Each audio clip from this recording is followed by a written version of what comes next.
João Ferreira de Almeida é a única que deve ser usada, né? Porque ela é inspirada. Na verdade, irmãos, o que a gente tem que entender é que os originais da Bíblia são inspirados, mas as traduções não são inspiradas. As traduções, cada tradução ela tem um ponto forte e cada tradução tem um ponto fraco, né? Então, é um erro a gente falar, não, nós só usamos uma versão. A gente tem que, na verdade, buscar ter várias versões conosco para estudar a Bíblia, né? E, por exemplo, as novas traduções hoje, elas têm uma vantagem. Por quê? Porque tem várias descobertas arqueológicas que vão trazendo mais instrumentos para a gente ter uma tradução mais precisa, né? Até os estudos linguísticos têm avançado e têm trazido uma mais correção para a tradução da Bíblia hoje, né? Então, o que é interessante a gente fazer quando a gente for estudar a Bíblia? Pegar várias versões para ver o que é, como aquela passagem, por exemplo, como é que cada versão traz de termos, né, nessas traduções. Então é interessante se fazer isso, fazer esse exercício, pegar várias versões e comparar elas. Eu trouxe uma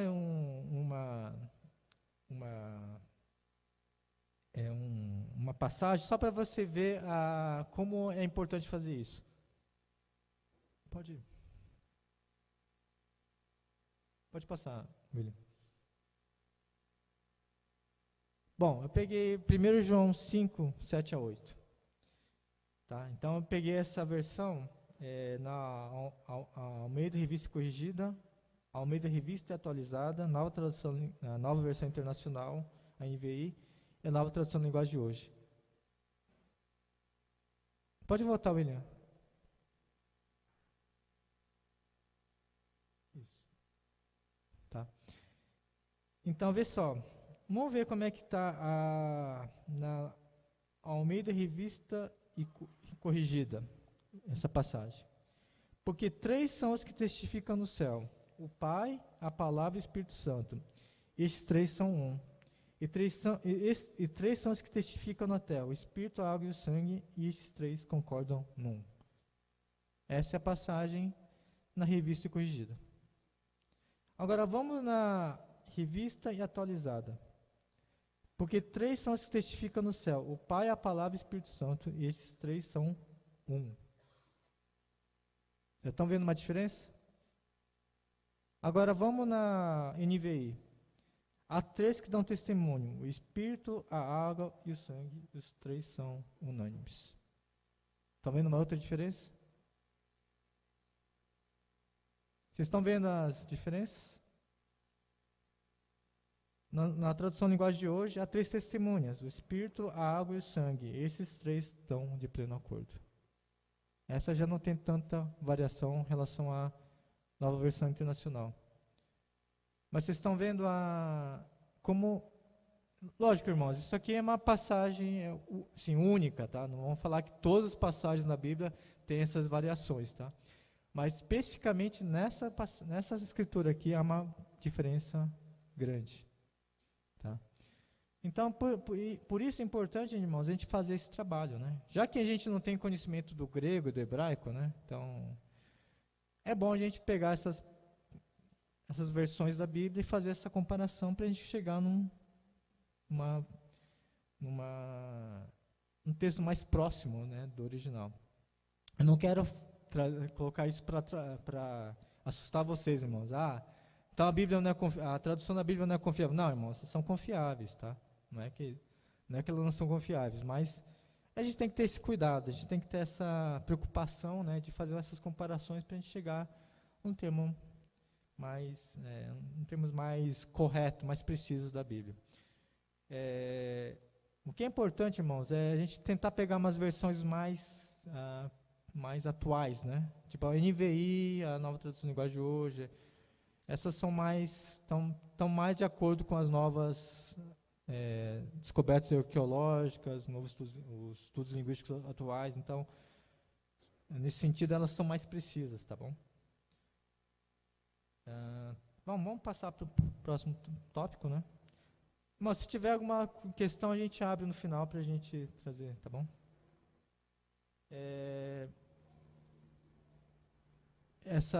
Tá um pouco, os tópicos estão um pouco fora, tá? Mas tudo bem. Então, qual o próximo ponto? Desprezar que as separações por capítulos e versículos não existiam nos originais da Bíblia.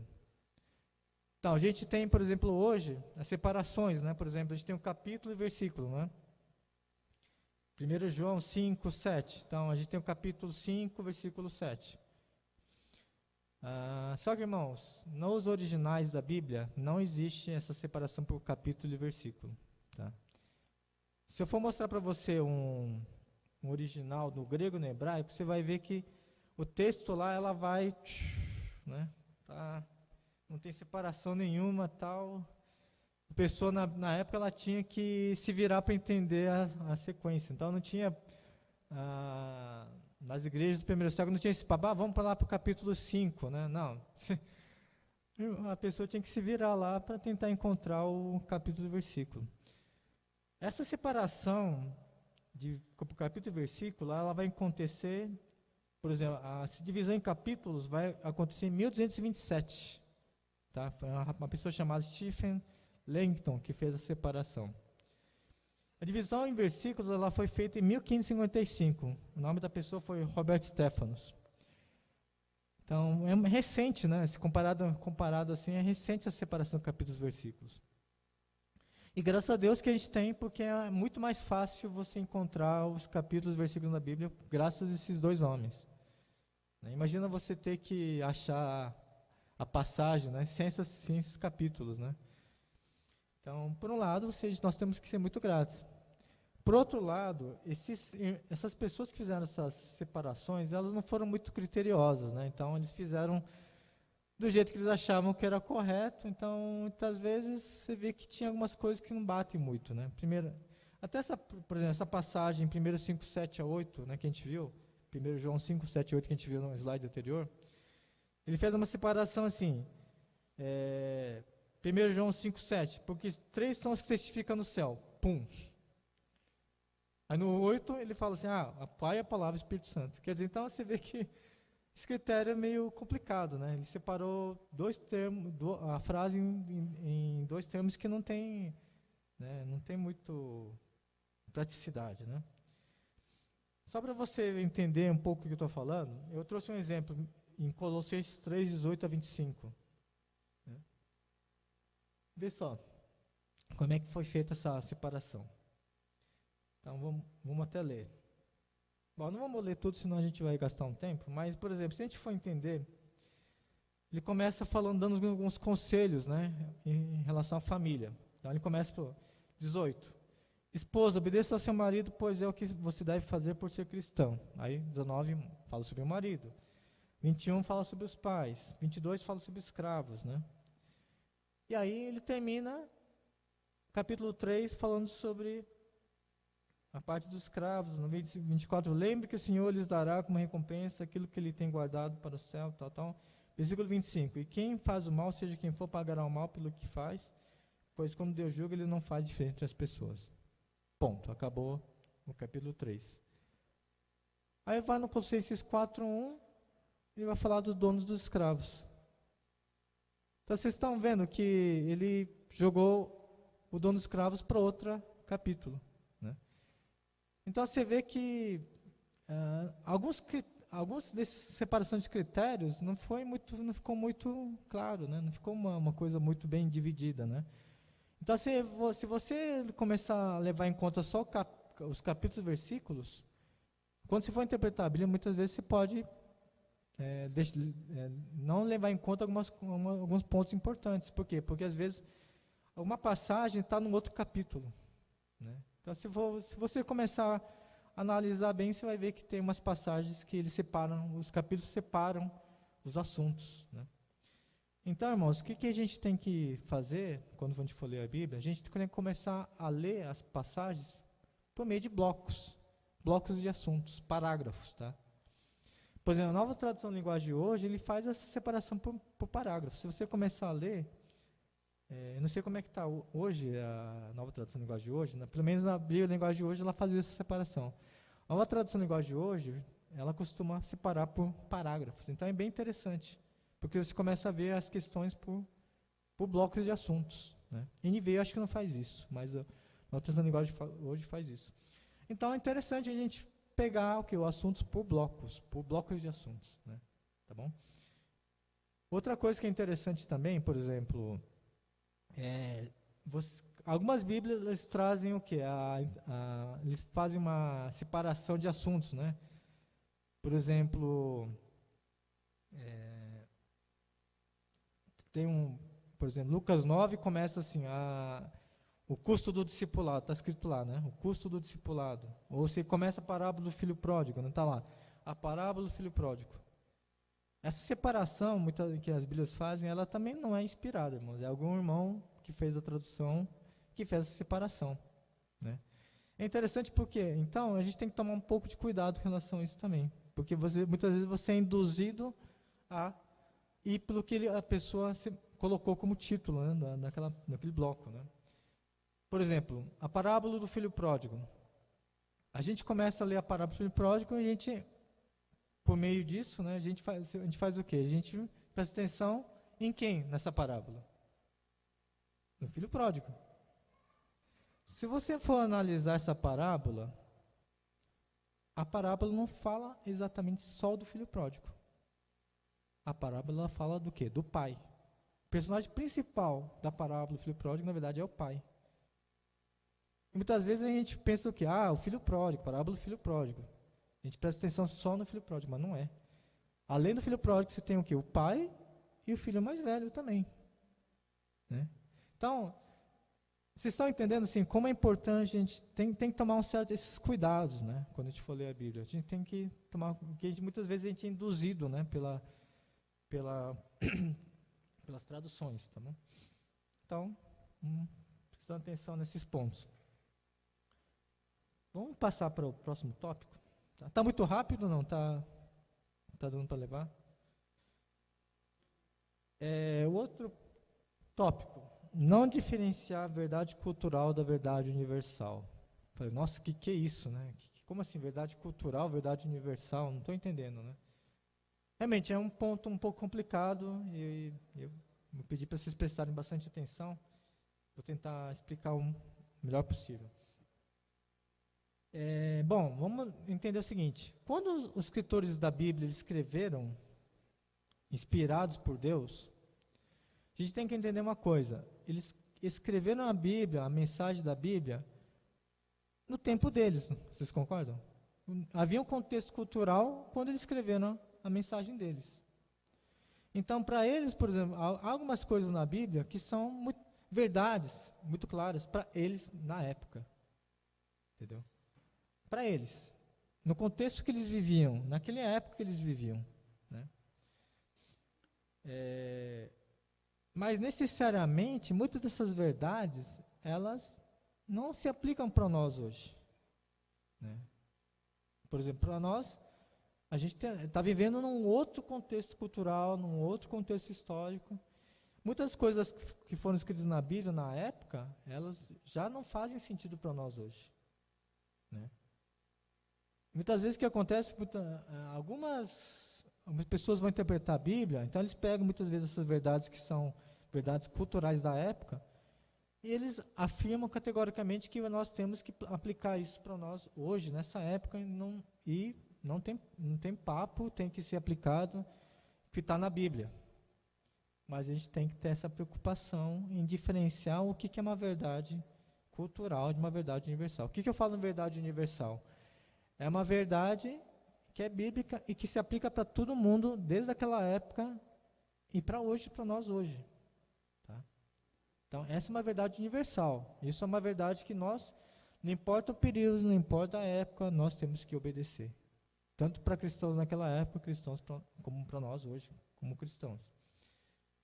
Então, a gente tem que ter esse trabalho de fazer essa comparação das culturas. Por isso que é importante o contexto. Lembra que a gente falou sobre o contexto na última aula? O contexto é muito importante. Entender o contexto cultural é muito importante. Quais alguns passos que a gente tem que dar?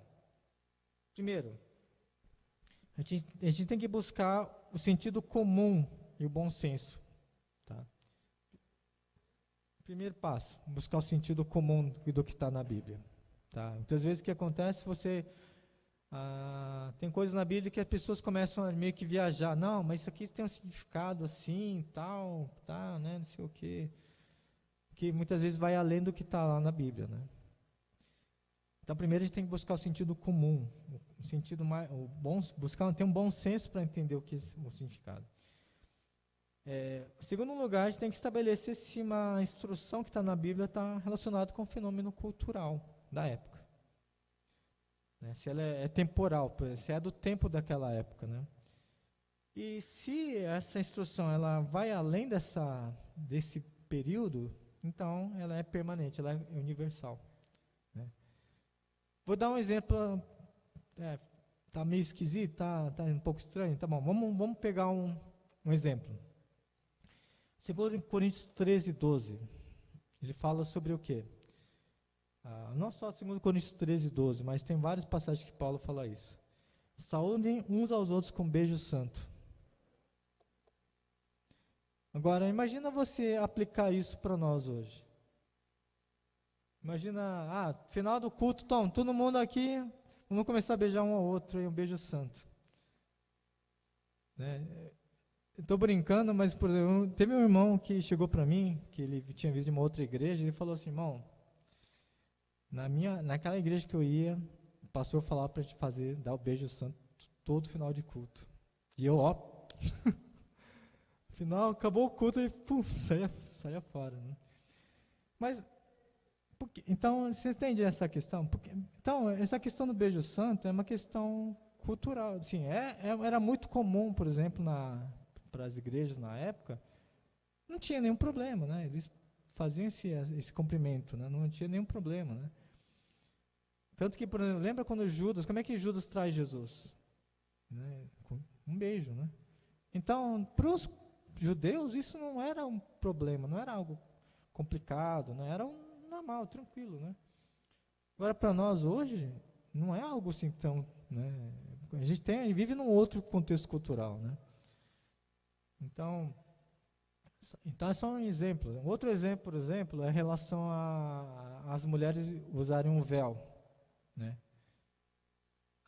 Imagina se a gente falar para você, agora, irmãs, a partir desse culto, a partir do culto que vem, todo mundo vai ter que usar um véu agora, vai ter que cobrir o rosto. Né? Faz sentido para nós hoje falar isso? Embora em algumas igrejas elas falam que as mulheres têm que trazer um chapéu, né? Usar um. Mas para nós faz sentido assim, as mulheres usar um véu, né? Não faz. Então, para eles havia um contexto cultural. Quando Paulo falava isso, tinha um contexto. Né? Por que havia essa questão? Para nós não. Né? Então a gente tem que tentar buscar entender fazer essa diferenciação da verdade cultural da verdade universal. Por exemplo, algumas bom, depois, esse é um outro tópico, a gente vai chegar lá. Vamos passar para um outro tópico, que tem a ver, pode voltar, William. Pode voltar. Isso. Tem a ver com o último tópico, né? Aplicar inadequadamente determinadas passagens bíblicas para os dias atuais. Tem um pouco relação com a outra passagem.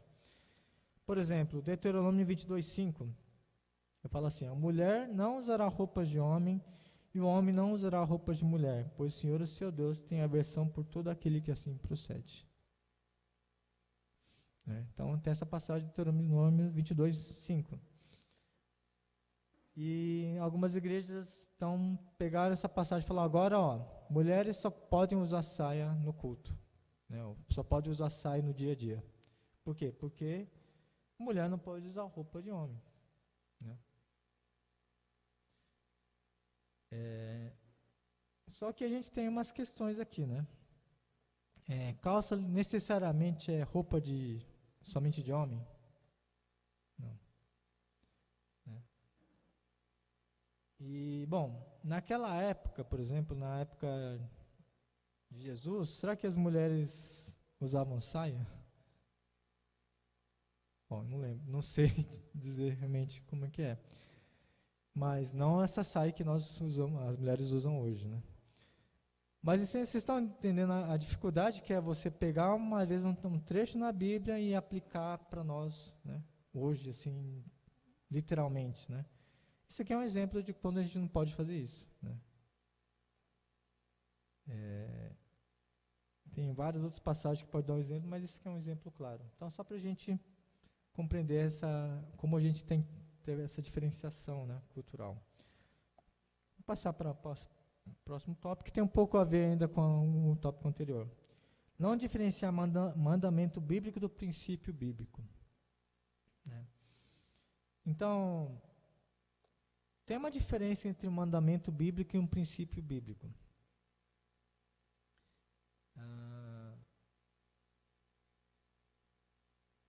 Quando eu falo princípio bíblico, o que quer dizer isso? Tem alguns princípios, irmãos, que aparecem. Vamos começar pelo mandamento bíblico, tá bom? Quais são alguns exemplos de mandamento bíblico? Que, por exemplo, são mandamentos que você sabe que você tem que obedecer. Por exemplo, ame o próximo como a si mesmo e ame a Deus acima de qualquer coisa. É um mandamento bíblico, é um mandamento, né? Todo mundo tem que obedecer. E está muito claro na Bíblia, está no imperativo, quer dizer, é uma ordem que você tem que obedecer.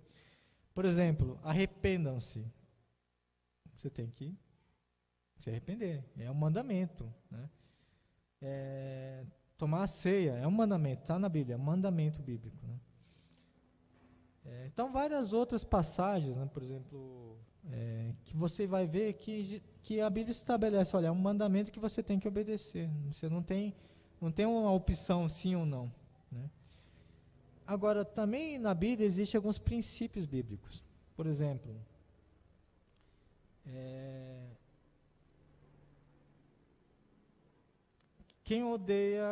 Deus odeia a feitiçaria, né? Deus se aproxima de quem se aproxima dele. Deus ama os justos, né? O que são princípios, né? Com princípio, por exemplo, você tem uma certa liberdade, por exemplo, de aplicar esse princípio de acordo com o contexto que você vive. Vamos dar um exemplo. A gente está vendo esses gasofiláceos aqui, não tem? A gasofiláceo é a urna que você põe a oferta. Ou, por exemplo, você tomar a ceia. A ceia é um mandamento bíblico, nós temos que tomar a ceia. Só que, por exemplo, a Bíblia não estabelece claramente quantas vezes você tem que tomar a ceia, de que forma você tem que tomar a ceia, qual periodicidade você tem que tomar a ceia. Ela não fala, por exemplo, que você tem que tomar a ceia todo domingo. Não fala a forma como se você tem que usar essa bandeja que é passada, ou o suco de uva, né, que a gente passa. Ele não fala como a gente tem que fazer cada coisa. Então, nesse sentido, a gente tem uma certa liberdade em como fazer. A gente tem que obedecer ao mandamento de tomar ceia, mas a forma como a gente vai fazer isso, a gente tem uma certa liberdade, né? Uma vez, meu irmão perguntou, irmão, a gente não tem que, quando a gente fazia na hora da oferta, por exemplo, a gente tinha uma bandeja que a gente passava para todo mundo, né? Algumas igrejas, mesmo no nosso convívio, eles usaram gasofilácio e outras igrejas passavam. Aí o irmão chegou para mim e perguntou, irmão, mas a gente não tem que colocar uma urna, como era no Antigo Testamento? Né? Não, no Antigo Testamento não. Quando era no templo você tinha um gasofilácio, né, que as pessoas botavam as ofertas. Então a Bíblia não tem uma instrução clara de como você deve fazer oferta na igreja. Então, você tem uma certa liberdade. Ou você pode usar um gasofilácio, ou você pode usar uma bandeja, né? Então, vocês estão entendendo? Tem uma diferença em um princípio, né? O princípio, por exemplo, tem um princípio, por exemplo, havendo um caso de traição entre marido e mulher. No Antigo Testamento, qual era o mandamento? Era você apedrejar o homem e a mulher, né? Hoje nós fazemos isso quando uma pessoa trai? Não, nós, entendeu? Né? Então,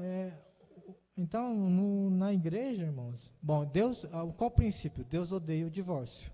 Isso é claro, Deus odeia a traição entre homem e mulher. Mas esse é o princípio, né, que Deus odeia. Agora, hoje, por exemplo, a gente vai lidar, por exemplo, com traição na igreja de uma maneira que não é apedrejando o homem e a mulher. Então, há um princípio que é o princípio, Deus odeia o divórcio. A aplicação disso é outra, né? Quer dizer, nós não vamos fazer essa aplicação como era na época, né? Eu sei que é um pouco complicado, irmãos, mas depois a gente pode tirar mais dúvidas a respeito disso, tá bom? Mas o que é importante entender, irmãos, que alguns mandamentos na Bíblia, elas são muito claras, muito objetivas, e a gente tem que obedecer a elas, tá bom? E elas são muito claras, então não tem...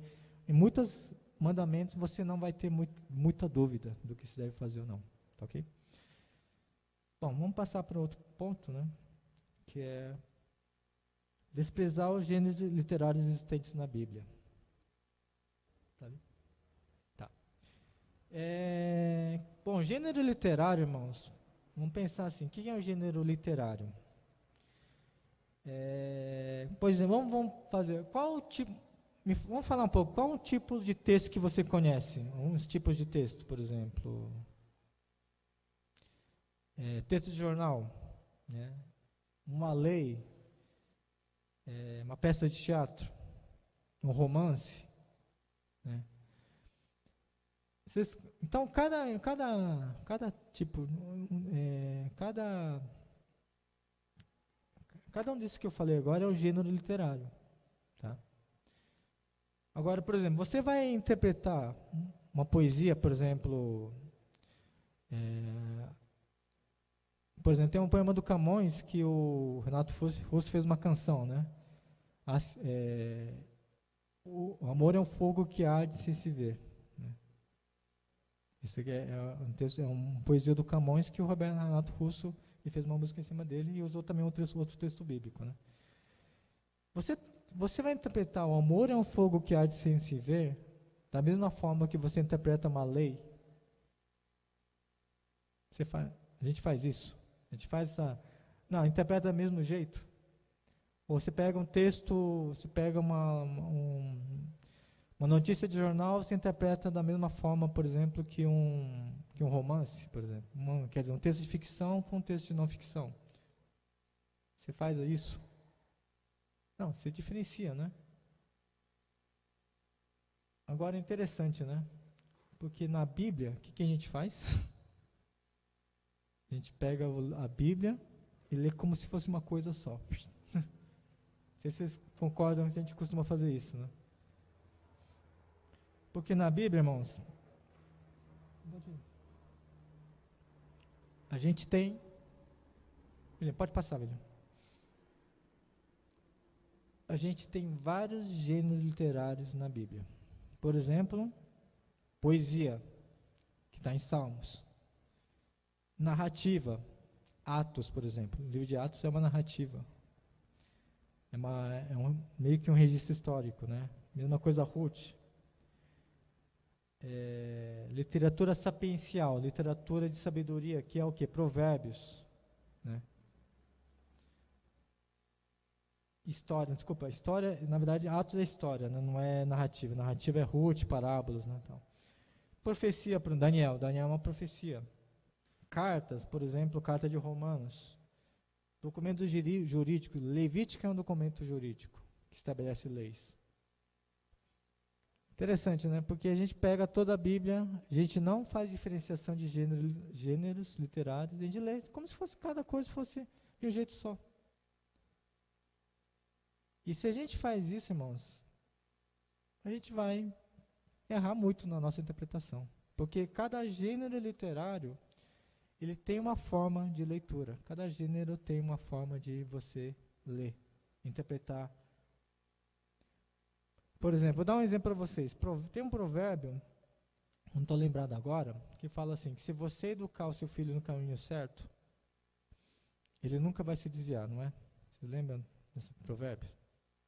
Só que assim, muitas vezes a gente acha que esse provérbio é uma verdade absoluta, quer dizer, não, se eu educar meu filho lá na Bíblia, ensinar ele corretamente na Bíblia, ele nunca vai se desviar. Só que isso muitas vezes não acontece, irmãos. Por mais que um pai, às vezes, ele se esforce, ele ensine, dê todo o seu coração, dê o seu melhor, muitos filhos acabam se desviando. Né? Não foi negligência do pai, foi a decisão do próprio filho. Né? Aí o pai fala, puxa, mas a Bíblia fala que se eu ensinasse, ele não queria se desviar. Só que assim, irmãos, isso é um erro de interpretação, porque Provérbios não é um livro que traz verdades absolutas. Provérbios é como se fosse, por exemplo, assim, água mole em pedra dura, dando bate que até fura. Né? Quer dizer, é um ditado, que pode trazer um pouco de verdade, pode trazer, mas não é uma verdade absoluta. Né? É algo que traz um pouco de sabedoria, mas não traz, por exemplo, não é porque a água fica batendo na pedra que vai um dia... que vai furar, entendeu? Estão entendendo a diferença que é? Então, se a gente não fizer essa diferenciação de gênero, a gente vai, muitas vezes, ler a Bíblia de uma forma muito errada. Né? Quer dizer que então a gente não tem que ensinar o filho? Não estou falando isso, não é isso. A gente tem que ensinar a se esforçar o mais possível. Mas, necessariamente, não quer dizer que o filho nunca vai se desviar. Porque filho tem uma sua vontade própria muitas vezes, né? Entendeu? Estão entendendo o que eu quero passar, né? Então, irmãos, essa questão do gênero, ela é muito importante para a gente entender a Bíblia. Tem um livro que está até na livraria, chama Entendes o que Lês. E é um livro que vai falar sobre a Bíblia, vai ensinar a ler a Bíblia de acordo com os gêneros literários que existem na Bíblia. Então é um livro muito bom, irmãos, que eu aconselho vocês a ler. E esse livro vai ser a base das aulas que eu vou começar a dar nas próximas aulas. Tá? Então a gente vai começar a ler a Bíblia de acordo com os gêneros que elas existem. Né? Então, a partir da próxima aula, daqui a 2 semanas, a gente vai começar a fazer as aulas em cima desse livro, Entendes o que Lês. Tá bom? Então, irmãos, essas são as 2 aulas que eu falei sobre erros de interpretação bíblica, tá bom? Era uma base do que a gente faz muitas vezes de errado quando a gente interpreta a Bíblia. E agora a gente vai fazer o quê? A gente vai tentar fazer a forma correta de ler a Bíblia, né? De acordo com o livro, com base naquele livro que a gente vai ler agora, tá bom? Então é isso, irmãos. Obrigado pela atenção de vocês. E deixa eu ver se tem um tempo. Tem 15 para as 7, né? 15 para as 10. Então tem um tempo aberto para a gente tirar dúvidas. Talvez não consiga esclarecer todas as dúvidas de vocês hoje, tá bom? Se eu não puder, na próxima aula a gente esclarece, tá bom? Então quem tiver dúvidas pode levantar a mão ou fazer por escrito, até melhor. Se tiver uma dúvida por escrito é melhor para eu poder ler. Quem tiver dúvida, então eu estou aqui para esclarecer, tá bom? Alguma dúvida?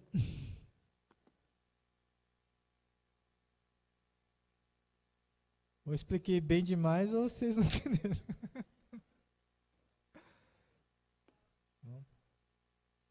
Tá bom. Se não tiver nenhuma dúvida, então a gente fecha aqui. Tá bom, obrigado então, irmãos. Obrigado pela atenção de vocês. Então, daqui a 2 semanas a gente está no próximo tempo, tá bom? Obrigado.